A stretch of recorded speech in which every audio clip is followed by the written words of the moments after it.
Students, आज हम सभी लोग प्रेजेंट परफेक्ट कंटीन्यूअस टेंस के विषय में पढ़ेंगे, जिसका हिंदी होता है पूर्ण अपूर्ण वर्तमान काल, जिसकी सहायक क्रिया हैज बीन और हैव बीन प्रयोग की जाती है। सबसे पहले माय डियर स्टूडेंट्स, ये जानने का प्रयास करेंगे कि प्रेजेंट परफेक्ट कंटीन्यूअस टेंस के हिंदी वाक्यों के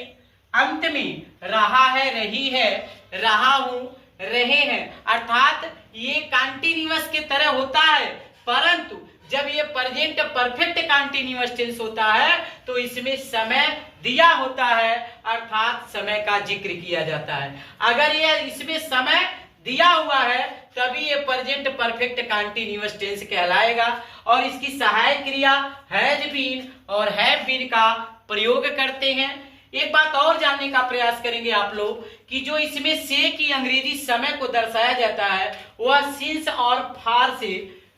प्रयोग करते हैं, यानी फार से दर्शाते हैं। जैसे निश्चित समय के लिए हम सिंस का प्रयोग करते हैं और अनिश्चित समय के लिए हम फार का प्रयोग करते हैं। जैसे उदाहरण के लिए आ गया कि रमेश 2 घंटे से पढ़ रहा है, तो 2 घंटे से पढ़ रहा है तो इसके लिए फार का प्रयोग हो गया। लेकिन अगर आ गया कि रमेश सुबह से पढ़ रहा है तो उसके लिए सिंस का प्रयोग, यानी सिंस मॉर्निंग का जो समय है, इवनिंग का समय है, ये सिंस 13 सितंबर लिखा हुआ है, सिंस 1995।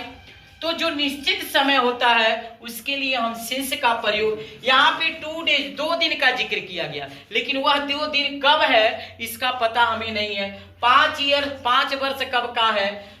2 आवर्स यानी 2 घंटे कब के हैं, 10 मंथ 10 महीने कब के हैं, 2 वीक्स यानी 2 सप्ताह कब के हैं। अर्थात जो अनिश्चित होता है उनकी से की अंग्रेजी हम फार लिखते हैं और जो निश्चित समय होता है वहां पे से की अंग्रेजी सिंस लिखते हैं। अब हम लोग अफर्मेटिव सेंटेंस यानी सकारात्मक वाक्य के विषय में चर्चा करेंगे। इसमें रूल नंबर 1 ये कह रहा है कि he she it and singular number subject, जो एक वचन कर्ता होता है उनके साथ हम हैज बीन लगाते हैं तथा वर्ब में आईएनजी का प्रयोग करते हैं। रूल नंबर 2 ये है कि I we you they and plural number subject अर्थात बहुवचन कर्ता के साथ हम हैव बीन का प्रयोग करते हैं और वर्ब में आईएनजी का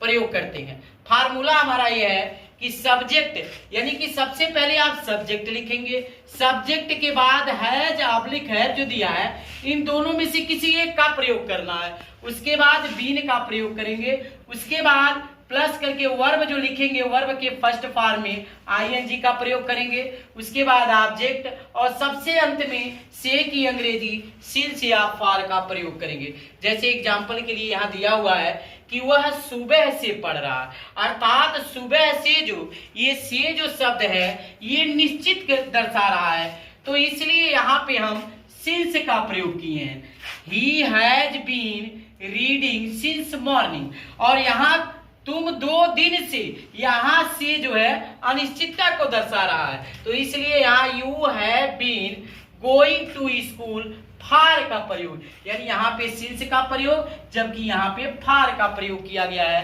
क्योंकि यह अनिश्चित है और यह निश्चित है। तो निश्चित के लिए सिंस का प्रयोग और अनिश्चित के लिए फार का प्रयोग।